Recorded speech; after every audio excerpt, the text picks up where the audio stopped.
بسم اللہ الرحمن الرحیم۔ حضور اکرم صلی اللہ علیہ وآلہ وسلم کی احادیث کے روشنی میں وقت کئی نشانیاں پوری کر کے اب دجال کے خروج کی طرف تیزی سے رواں دواں ہے۔ جو نشانیاں پوری ہو چکی ان میں اونچے اونچے گھروں کی تعمیر، بیوی کا غیر شوہر کے لیے بننا سنورنا، مساجد سے دجال کے ذکر ختم ہونا، پانی کی قلت اور ناچ گانے کا عام ہونا شامل ہے۔ حدیث پاک میں دجال کو اس دنیا کی ابتدا سے انتہا تک کے تمام فتنوں سے بڑا فتنہ قرار دیا گیا ہے۔ ذرا غور کیجئے کہ قوم عاد، قوم سمود، قوم عمالقہ، قوم یاجوج ماجوج جیسی وحشتناک قومیں گزری اور فرعون، نمرود، شداد جیسے شہنشاہ گزر گئے۔ اللہ پاک نے ان سب کو مختلف عذاب دے کر ہلاک کیا، لیکن ان سب کے حالات پڑھ کے اندازہ کریں کہ دجال کا فتنہ کیا ہوگا کہ جس کو رسول اللہ نے سب سے بڑا قرار دیا ہے۔ بعض شخص یہ خیال کرتے ہیں کہ دجال ایک نظام کا نام ہوگا جسے دجالی سسٹم کا نام دیا جاتا ہے، لیکن ہم بتاتے چلیں کہ دجال ایک انسان ہے جو کہ اس وقت بھی دنیا میں موجود ہے اور قید میں ہے۔ اس کی قید کے متعلق صحیح مسلم کی حدیث نمبر 7388 میں تفصیلی واقعہ موجود ہے۔ رسول محترم حضرت محمد صلی اللہ علیہ وآلہ وسلم ہر نماز کے بعد دجال کے فتنے سے اللہ کی پناہ مانگا کرتے تھے تاکہ امت کو بھی اسی طرف رغبت ہو، وہ بھی دجال کے فتنے سے اللہ کی پناہ مانگتے رہیں۔ حضور علیہ الصلوۃ والسلام نے فرمایا کہ ہر نبی نے دجال کے فتنے سے اپنی قوم کو ڈرایا ہے، میں بھی تمہیں اس سے ڈراتا ہوں اور ایسی بات بتاتا ہوں کہ جو اس سے پہلے کسی نبی نے نہیں بتائی، وہ یہ ہے کہ دجال کانا ہوگا۔ دجال کے معنی بہت زیادہ جھوٹا اور مکار شخص کے ہیں۔ یہ شروع میں خود کو مسلمان ظاہر کرے گا، لیکن پھر نبوت کا اور بعد میں خدائی کا دعویٰ بھی کرے گا۔ اصل میں یہ یہود سے ہوگا۔ وہ ایک جوان، دراز قد، ایک آنکھ سے کانا، دوسری آنکھ میں لالگی، سینہ چوڑا، اندر کی طرف دھسا ہوا، پیشانی چوڑی جس پر کافرے یعنی کافر لکھا ہوگا، جسے ہر شخص آسانی سے پڑھ سکے گا۔ دجال کے ظہور کی سب سے بڑی نشانی یہ ہے کہ اس کے نکلنے سے 3 سال پہلے پوری دنیا میں قحط پڑے گا۔ پہلے سال زمین 1/3 پیداوار روک دے گی اور آسمان 1/3 بارش، دوسرے 2/3 پیداوار اور بارش رک جائے گی، تیسرے سال نہ بارش ہوگی اور نہ ہی پیداوار، جس سے تمام چوپائے ہلاک ہو جائیں گے۔ تب دجال کا ظہور مشرق سے خراسان سے ہوگا۔ اس بارے میں حدیث کی تمام کتابوں میں متفقہ علیہ ایک حدیث موجود ہے جو کہ نواس بن سمعان کلابی رضی اللہ تعالیٰ عنہ سے مروی ہے۔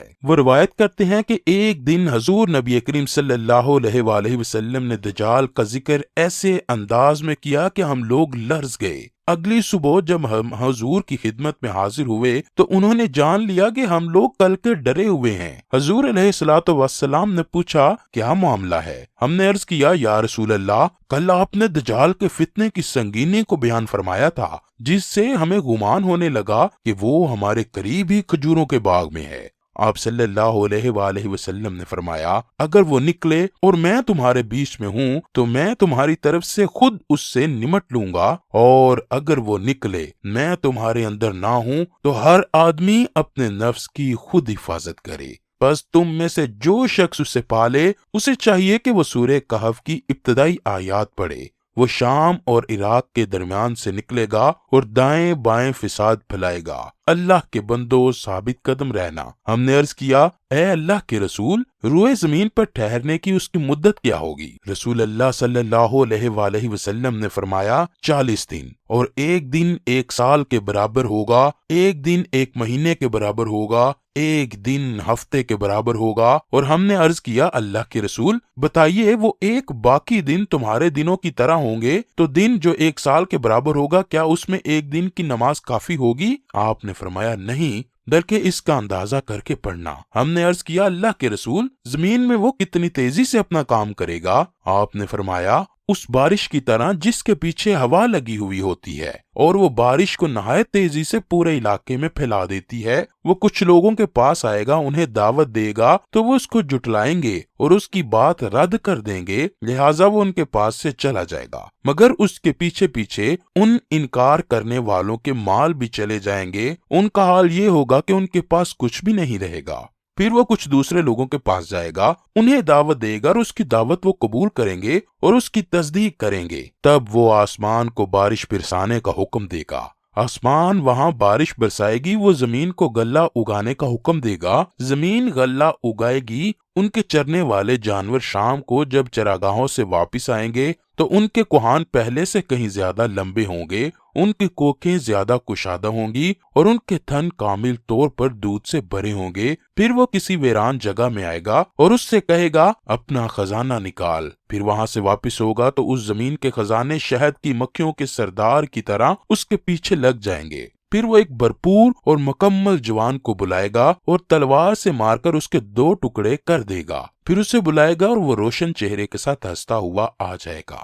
پس دجال اسی حالت میں ہوگا کہ اسی دوران عیسیٰ بن مریم دمشق کی مشرقی جانب سفید مینار پر زرد کپڑوں میں ملبوس 2 فرشتوں کے بازوؤں پر ہاتھ رکھے ہوئے اتریں گے۔ جب وہ اپنا سر جھکائیں گے تو پانی ٹپکے گا اور جب اٹھائیں گے تو اس سے موتی کی طرح چاندی کی بوندیں گریں گی۔ ان کی سانس کی بھاپ جس کافر کو بھی پہنچے گی وہ مر جائے گا اور ان کی سانس کی بھاپ ان کی حد نگاہ تک محسوس کی جائے گی۔ وہ دجال کو ڈھونڈیں گے یہاں تک کہ اسے باب لد کے پاس پا لیں گے اور اسے قتل کر دیں گے۔ بحالہ مسند احمد دجال کے ظہور کے فوراً بعد 70,000 یہودی اصفہان میں اس کی تابعداری میں آ جائیں گے اور اسے بہت سے مسلمان بھی گمراہ ہوں گے سوائے چند مومن مردوں اور مومن عورتوں کے۔ اسی طرح کہا گیا کہ مردوں کی بنسبت عورتیں اس کی زیادہ تابعدار ہوں گی کیونکہ وہ بہت جلد کسی بات سے متاثر ہو جاتی ہیں۔ مسند احمد کی روایت ہے کہ دجال کی طرف نکلنے والوں میں اکثریت عورتوں کی ہوگی، یہاں تک کہ ایک آدمی اپنی ماں،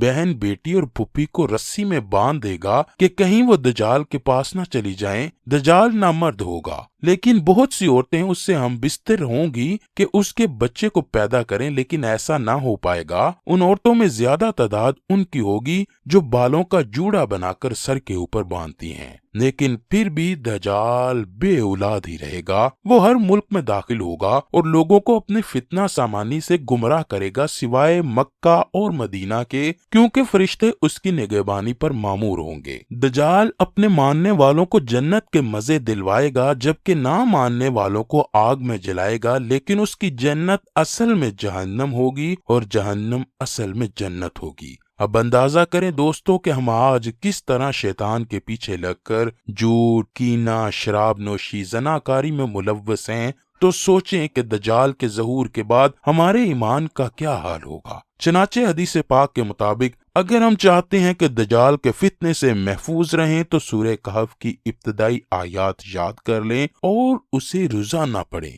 انشاءاللہ تعالی اللہ پاک نہ صرف دجال بلکہ دنیا کے ہر فتنے سے ہماری حفاظت فرمائے گا۔ اے اللہ ہم سب کو اپنے حفظ و ایمان میں رکھنا، ہمیں نبی کریم صلی اللہ علیہ وآلہ وسلم اور ان کی پاک آل سے بے پناہ محبت عطا کرنا۔